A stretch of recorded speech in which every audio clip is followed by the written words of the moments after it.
Good morning, everybody. This is I'm gonna take this off long enough so you can hear me talk a little better.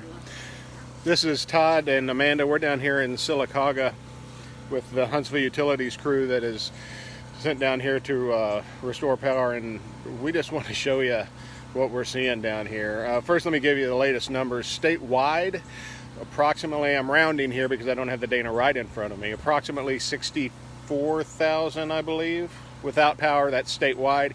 Here in Talladega County, it's about 10% of that, about 6,500 people still without power. Our crews have been here working since Saturday. We just left one place where they restored power to a gentleman's home, and the man was literally moved to tears to have power again, and he was just so grateful. It's very interesting to drive through here and drive down one street where nothing happened, and then you drive down another street and you see stuff like this. This tree... Oh, there was our truck that just went by. This tree has got to be 100 feet tall. Oh, easily. And the people who live in this house were sleeping right there when it came down. And you can hear their generator going. You can hear their generator going, but they were sleeping right there when this tree came down.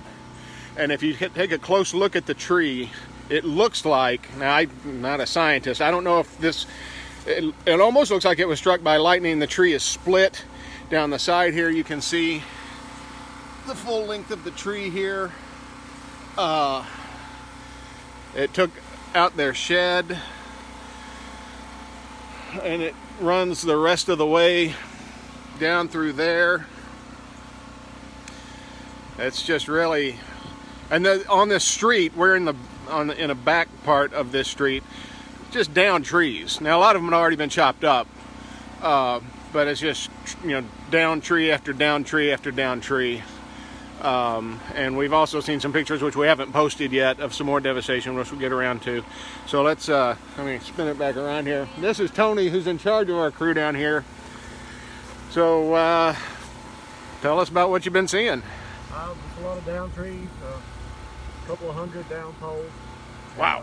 We've got several thousand people back on, and we hope to have everybody back on by Thursday.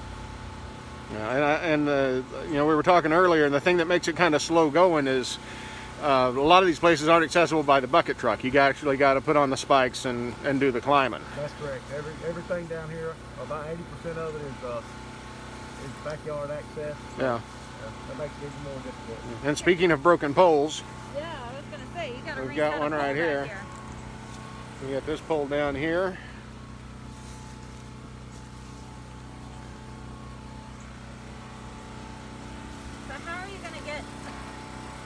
How are you going to get a pole back here? We have a smaller rig that we set our poles with. It'll actually go through a 3-foot gate. Wow. We'll bring it back here, and we'll bring the pole back, and we'll actually set the pole with it here in a couple hours.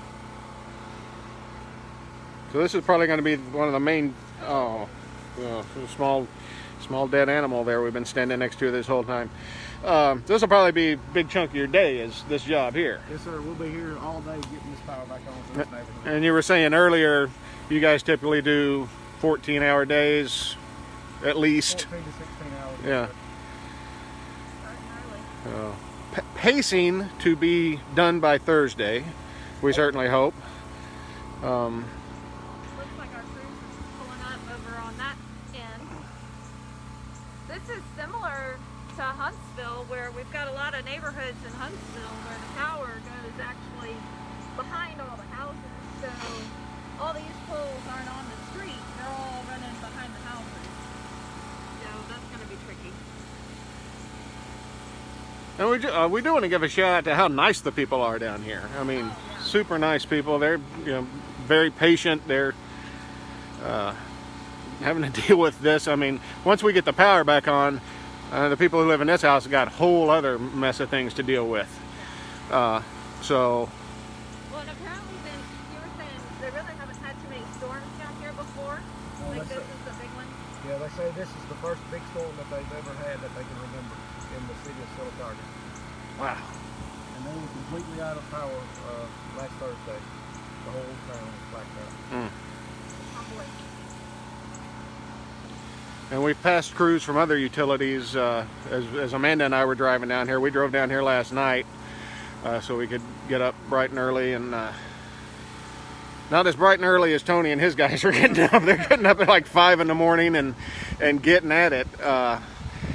But you know, thankfully the weather is cooperating. It's not too bad out here. It's a little chilly, a little breezy, but it's not raining. It's not storming. I mean, if you, it's just the hours. But all right, so we're gonna just check in off and on throughout the day, and we're gonna take a lot more pictures. And when Amanda and I get back to Huntsville, we'll post them all together and show you what people down here are having to deal with. And thanks, Tony, we appreciate it, and we will be checking in with everybody later.